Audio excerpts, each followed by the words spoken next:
Hello everyone, welcome to my channel recipe with Madhu. ఈరోజు చిన్న ఆగాకరకాయలతో curry ఎలా చేసుకోవాలో చూద్దాం. సో ఈ వీడియోని మీరు స్కిప్ చేయకుండా ఎండింగ్ వరకు చూడండి అండ్ మా ఛానల్ని సబ్స్క్రైబ్ చేసుకోవడం మర్చిపోకండి. చూసారు కదా, ఇలా చిన్న ఆగాకరకాయలు తీసుకొని బాగా వాష్ చేసుకోవాలి. చిన్న చిన్న ముక్కలుగా చేసుకొని ఒక పళ్ళెంలో వేసుకోండి. ఇప్పుడు 3 పెద్ద సైజు ఉల్లిపాయలని తీసుకొని చిన్న చిన్న ముక్కల కింద తరుక్కొని ఒక బౌల్లో వేసుకోవాలి. అందులోనే కొంచెం కరివేపాకు, 2 పచ్చిమిర్చి తరిగి ఉంచుకోవాలి. స్టవ్ ఆన్ చేసి కడాయి పెట్టుకొని ఆయిల్ వేసుకోవాలి. ఆయిల్ బాగా వేడెక్కిన తర్వాత అల్లం వెల్లుల్లి పేస్ట్ అనేది వేసుకొని బాగా ఫ్రై చేస్తూ ఉండాలి.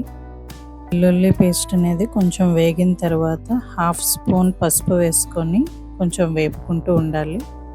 అల్లం వెల్లుల్లి పేస్ట్ అనేది బాగా వేగిన తర్వాత మనం ఆల్రెడీ తరిగించుకున్న ఉల్లిపాయ ముక్కలు, కరివేపాకు, పచ్చిమిర్చి ఆయిల్లో వేసుకొని బాగా ఫ్రై చేసుకుంటూ ఉండాలి.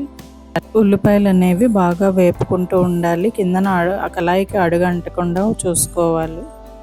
కొంచెం వేగిన తర్వాత 1 స్పూన్ సాల్ట్ వేసుకొని కొంచెం ఫ్రై చేసుకుంటూ ఉండాలి. నేనైతే 1 స్పూన్ వేసుకున్నాను, మీరు రుచికి సరిపడినంత వేసుకోండి.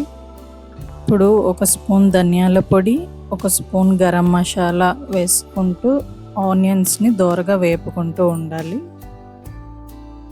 స్పైస్ ఎంత కావాలో అంత కారం వేసుకోండి. నేనైతే 1 స్పూన్ కారం వేసుకుంటున్నాను. కారం వేసుకున్న తర్వాత మీడియం ఫ్లేమ్లో పెట్టుకొని బాగా వేపుకుంటూ ఉండండి.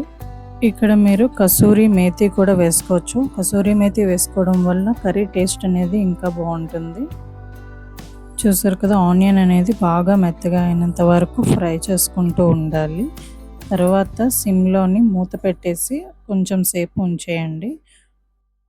3 మినిట్స్ తర్వాత మూత అనేది తీసి ఆయిల్లోని ఆనియన్ అనేది ఎంత మగ్గిందో చూడొచ్చు. ఆనియన్స్ అనేవి బాగా మగ్గిన తర్వాత ఇప్పుడు మనం ఆల్రెడీ కట్ చేసి పెట్టుకున్న చిన్న ఆగాకరకాయ ముక్కల్ని ఇందులో వేసుకొని కలుపుకోండి. ఇలా ఆగాకరకాయ ముక్కల్ని ఆనియన్స్తో పాటు వేపుకుంటూ సిమ్లో పెట్టుకొని ఉంచుకుంటే ముక్క అనేది బాగా మగ్గినట్టు అవుతుంది.